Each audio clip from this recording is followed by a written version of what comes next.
To speak to us a little bit more about this hashtag Hands Off My Hijab movement is Iba Latresh, who is an activist and a young Muslim woman affected by this proposed ban. Thank you so much indeed for joining us. Welcome to the program.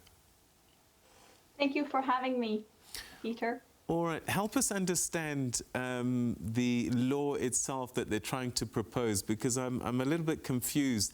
They talk about a ban until the age of 18, and that the age of 18 becomes the age of consent where you can then choose to wear a hijab. Is that how it's going to work if this law passes? Well, it's quite simple. This bill now has, added quite shocking amendments, sexist and Islamophobic amendments, such as the one you mentioned, one that would ban and prevent girls from choosing their own beliefs and having their own control over their bodies, and preventing them from wearing the hijab outside in public sphere and spaces up until they're 18. But it doesn't stop there, unfortunately. It also erased virtually Muslim women, visible Muslim women, from the public sphere in France, such as banning the hijab for mothers accompanying school trips, banning the hijab for girls and women in sport competitions. And this is a long run in policing the bodies and choices and beliefs of women. And this is something that needs to stop now. What are the French authorities saying is behind this ban? How are they justifying it? Well, unfortunately, I think as history has shown us, we try to always justify the policing of women's and girls' bodies by, especially in today's society, by either claiming that it's, for their own rights or goods, or, in this case, sometimes even, unfortunately, in France, we have the instrumentalization of secularism. But unfortunately, this is nothing more or less than something quite attacking our rights and freedom, and once again policing the girls' bodies in France. They say that they want to free young Muslim girls from being inferior to men by forcing them to wear these clothes, the hijab and other clothing relating to your religion. Are there some young Muslim girls who don't want to wear a hijab and feel compelled to do so?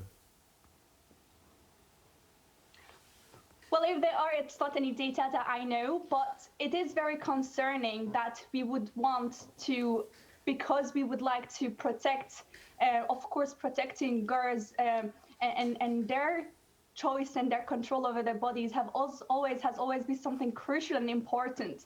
But the way to do so is not to further control them and police them, or in France's case, to try to give some theological wrong interpretation, often based on stereotypes. And this is what it's really about.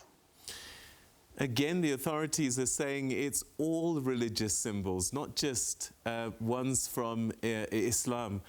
Is that what you're seeing in practice?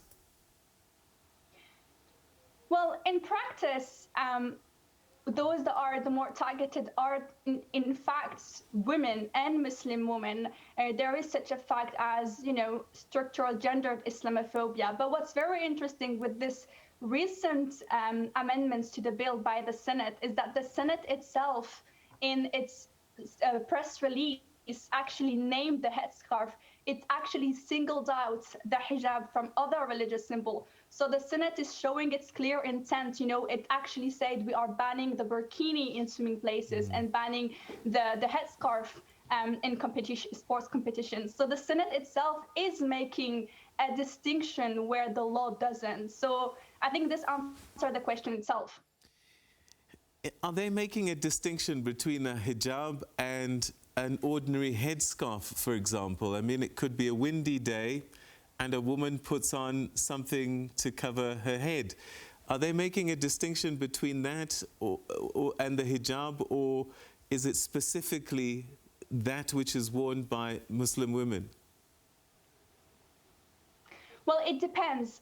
For instance, in a day-to-day life, they would often sometimes allow a cap or a beanie, and the problem would be with the fact that the hijab has a religious value for the person. It's a mean to practice their faith.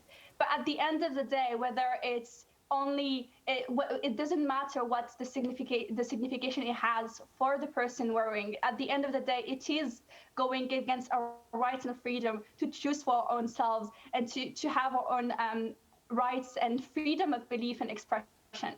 And this is what's being targeted. How are you feeling about this as a young Muslim woman? I mean, I know that you're an activist, but tell me what it feels like to be seeing this and be confronted with laws that are stopping you from practicing your religion. Well, to be honest, it's not easy. It's very hard because unfortunately, this narrative is not new. This narrative has been constantly reused and rehashed every couple of months or years. So it's very, very tiring and exhausting as a young French Muslim woman in France to be seeing this, to be the object of this constant debate and policing. But it's also very worrying because today it's mostly affecting one minority, but we know, as history has shown us, that when we're going after the rights and the freedoms of one minority, it's really the problem of all. So it is both frightening and worrying, but it's also important that everyone takes part and stand up. Tell me, in wider society, are Muslim women discriminated against because of the hijab? I'm thinking perhaps in terms of applying for jobs, and that some companies might shy away from you because they just don't want to deal with the controversy. Unfortunately, there is absolutely gender Islamophobia in the workplace.